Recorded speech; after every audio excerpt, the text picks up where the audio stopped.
Se observarmos o shoulder press, a push press, a push jerk, qualquer que seja a carga que você consiga usar no ombro, você obterá algo em torno de 30% a mais de carga no push press. Qualquer que seja a carga que você consiga usar no push press, você obterá cerca de outros 30%, talvez mais, no push jerk. Discutimos sobre esses números e já tive algumas variações consideráveis em relação a isso. Seja 20%, 50%, diferentes homens, diferentes mulheres, diferentes treinados, não treinados. Mas sem dúvida você conseguirá levantar mais peso. Mais peso no push pressing do que no shoulder pressing, mais peso no push jerking do que no push pressing. Portanto, as cargas, a força é definitivamente maior. Há um contínuo aqui de shoulder press, para push jerk, onde a carga é aumentada. A carga se situa nesse contínuo, que é o quê? A força. Se você observar os movimentos aqui no shoulder press, boom, o peso se desloca, mas meu corpo não se move. No push press, eu mergulho, abaixando o meu centro de massa, o peito não vem para frente, mas mergulho. Eu dirijo. Estou movendo essa massa, o corpo, a carga desceu comigo e voltou. Depois vai para o alto, ela está se movendo mais longe, a mais distância, certo? Você está comigo nisso, certo? Também tenho distância aqui. No empurrão. Eu desço, subo, desço de novo, subo. A carga faz uma viagem extra, assim como eu. Qualquer que seja seu máximo de supino no ombro, para qualquer contagem de repetições, seja 1, 3, 5, 10 repetições máximas, você fará o mesmo número de repetições no push press em menos tempo. Se o shoulder press falhar a última repetição, bem, então eu entro aqui no push press, boom, com a mesma contagem de repetições. Qualquer que seja a sua carga máxima, seja ela de 1, 3, 5 ou 10 repetições no push press, para as mesmas repetições com a mesma carga, o push jerk terá um tempo de ciclo mais rápido. Vamos, simplesmente mais rápido. Porque esse push press máximo será assim. Será lento. Então, o que eu tenho aqui é uma diminuição. Tempo nesse continuum. Vamos dar uma olhada em nossa fração novamente. Força, distância, tempo. As duas partes do numerador estão subindo. O denominador está diminuindo. O que isso diz sobre a potência média? Aumenta. No total, o que está acontecendo aqui é que a intensidade é maior. A potência é maior. E o que eu esperaria encontrar é que esse movimento, haveria uma progressão aqui de movimentos que teriam maior impacto em qualquer adaptação favorável que eu estivesse procurando. Se eu estivesse procurando aumentar a densidade óssea, diria que o push jerk é mais promissor do que o push press, do que o shoulder press.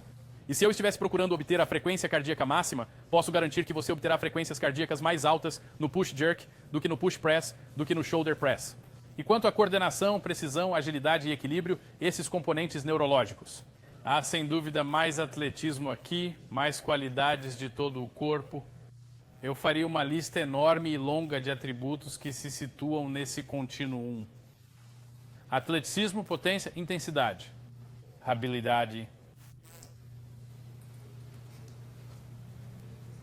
Você desenvolve um argumento muito convincente de que os movimentos são melhores. Uma vez que você aprende a fazer o jerk, e isso é muito difícil, uma vez que você aprende a fazer o jerk, as cargas de push press são insignificantes. Assim que a coisa fica pesada e você sente aquela paralisação, é muito fácil cair e voltar a subir. Então você se verá em algum lugar em um campo. E nem saberá por quê, porque algo em seu cérebro sentiu a velocidade diminuindo e você abaixou o quadril para bloqueá-lo.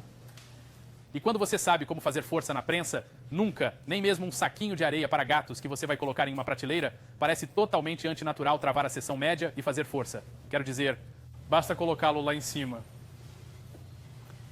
O argumento sobre as vantagens do push jerk em relação ao push press, em relação ao shoulder press, a utilidade disso no desenvolvimento de atletas e a maximização da taxa de retorno.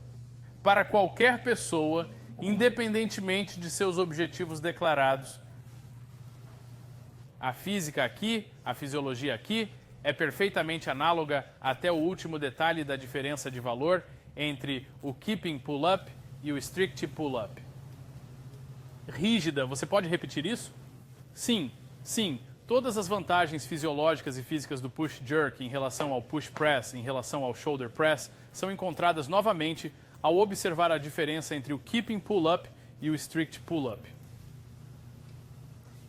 Ela é mais atlética, é mais completo para o corpo todo. Consigo atingir uma frequência cardíaca mais alta. Na verdade, medimos as duas, as pull-ups rígidas e as pull-ups com keeping. E nas faixas de repetições mais altas para maior capacidade, a diferença é quase de 2:1. Portanto, se você tiver que fazer as flexões rígidas, fará o mesmo número de keeping pull-ups em cerca de metade do tempo. O dobro da potência, o dobro da intensidade, o dobro do benefício. Dê uma olhada nisso. Quando alteramos as regras em uma competição de pull-ups, isso não altera a ordem de retorno. Portanto, os crossfitters entram em competições rigorosas de pull-up e vencem. O pull-up padrão do ginasta é o keeping pull-up. Atualmente, somente os crossfitters têm mais pull-ups do que os ginastas. Nem sempre foi assim, mas é algo novo. Trabalhamos com ginastas medalhistas olímpicos repetidos, temos laços estreitos com eles, e eles não fazem tantas flexões quanto nossos melhores atletas. Isso não é interessante? Nós nos tornamos os reis do pull-up. Jeff Martoni, o guru do kettlebell, operador do DOE, estava em um show de fotos com suas torres de pull-up táticas. Tática. E ele tinha um saco de areia de 90 libras. E durante todo o fim de semana em que esteve lá, 9 pessoas conseguiram fazer um pull-up com 90 libras. 9 delas, crossfitters. Agora sim, nós fazemos flexões rígidas, fazemos flexões com peso. Não é possível cortar, não é possível fazer a elevação em L. A inércia torna as pernas muito pesadas e o L praticamente impossível. Você percebe que consegue fazer uma, mas não consegue fazer a próxima. Você pensa, isso não vai me ajudar. Isso, ao que parece, deixa suas pernas muito pesadas para fazer o keeping. Fazemos flexões com keeping, flexões rígidas, flexões em L, flexões com pesos, escalada com corda, mas não dá para fazer o keeping. Não é o mesmo tipo de movimento, mas é um tipo de movimento mais rigoroso. Mas a nossa barra padrão, a coisa que fica ali meio que... Não. A base é a elevação com keeping. Se quiser fazer pull-ups mais rígidas, introduza a pull-up com keeping e continue praticando a rígida. Mas a vantagem está na expressão e na saída de potência. Agora eu lhe disse que podemos. Podemos levar uma fita métrica até você e temos precisão e exatidão. Tenho aqui um bom pessoal da usina, um pessoal da polícia. Vocês sabem a diferença entre precisão e exatidão. A exatidão é a proximidade com o alvo e a precisão é o agrupamento desses esforços. Temos grande precisão e exatidão na avaliação, na medição, o resultado do trabalho.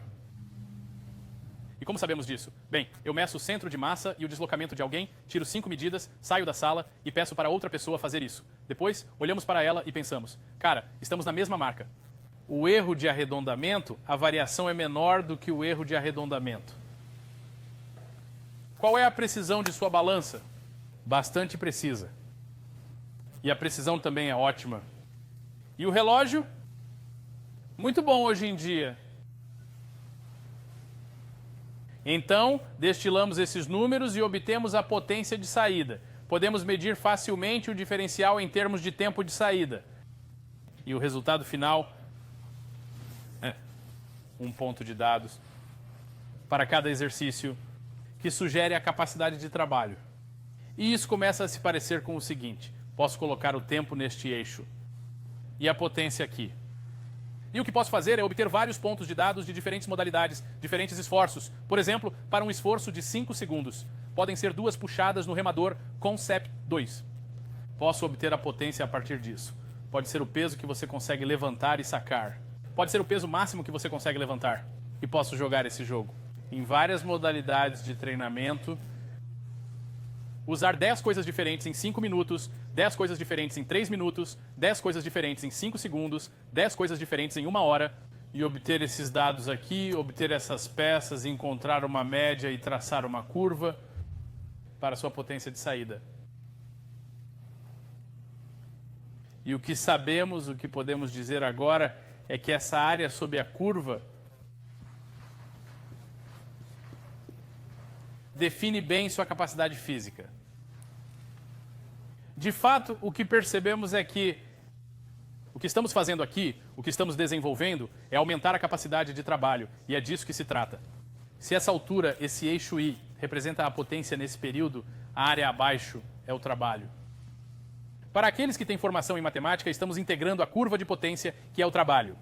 E sabemos que o CrossFit está fazendo é aumentar a capacidade de trabalho. E eu vou me fixar aqui, isso é muito bom. Para aqueles que estão fazendo anotações, é melhor escrever isso. Estamos aumentando a capacidade de trabalho em amplos domínios temporais e modais. É um pouco complicado, mas vou explicar. Estamos aumentando a capacidade de realizar trabalho. Em uma infinidade de modalidades, remar, pular, arremessar, nadar, correr. Sacou? E em amplos domínios de tempo, desde o mais curto até o mais longo.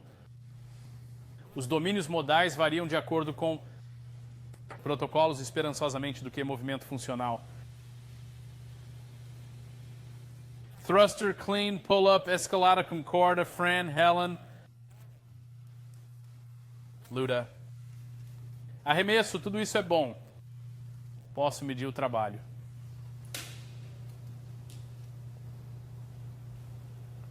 Agora podemos comparar isso. Vou lhe dar um exemplo. Eu esperaria, suponha que essa fosse a capacidade de trabalho de um Greg Amundsen. Eu esperaria que um levantador de peso tivesse um número muito maior aqui e depois se desintegrasse. Kirk, temos os tempos de Casey, Helen e Fran. Sabemos quais são eles. Nós levamos esses caras para fora do... Isso não é bonito. Agora, eis o que veríamos em um triatleta. Começaria muito mais baixo, e a esperança é que não decaísse tanto e ficasse alto, mas só ficará alto se eu testá-lo por muito tempo na bicicleta, na corrida e na natação. Se eu realmente os expuser a um treinamento com modalidades mistas, se eu os tirar disso, o que descobriremos é que a deterioração deles não é muito diferente da de um levantador de peso. Já vimos triatletas com um estímulo como uma luta que deu errado, Helen ou Fran. É interessante porque eles não gostam de encarar o fato de que estão gaseados. Mas entenda, um cara está usando a barra para se manter em pé. Ele tem uma taxa ventilatória muito alta. Os lábios estão azuis ou cinzentos, os olhos esbugalhados e não consegue responder a perguntas ou se comunicar. Cara, você está gaseado. O que eles costumam me dizer é, não estou gaseado. Depois que se recuperam e conseguem falar novamente, mesmo que estejam com a frequência cardíaca máxima, o problema é que o peso está muito pesado. E eu digo, bem, Ace, temos uma solução para isso aqui. Tem uma barra mais leve, continue andando.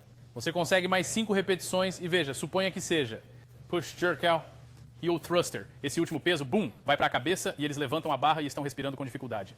Isso é falha muscular? Última repetição, pau, até a extensão. Não, deveria ser como, sabemos como é a falha muscular. Você nunca confundiria. Falha muscular é, merda, é muito pesado e você está normal. Gaseificação é quando você não consegue falar comigo, pois está respirando muito forte. Eu digo a esses caras, olha, o que você acharia se eu fosse correr com você?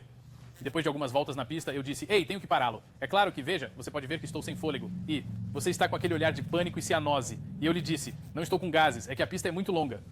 Não é besteira, você está gaseado, é óbvio, é óbvio. O VO2 Max é o padrão ouro para a capacidade aeróbica. Infelizmente, ele é altamente específico para cada modalidade. Altamente específico para cada modalidade. O VO2 Max de todo mundo é específico para cada modalidade. O nosso é específico para movimentos funcionais constantemente variados.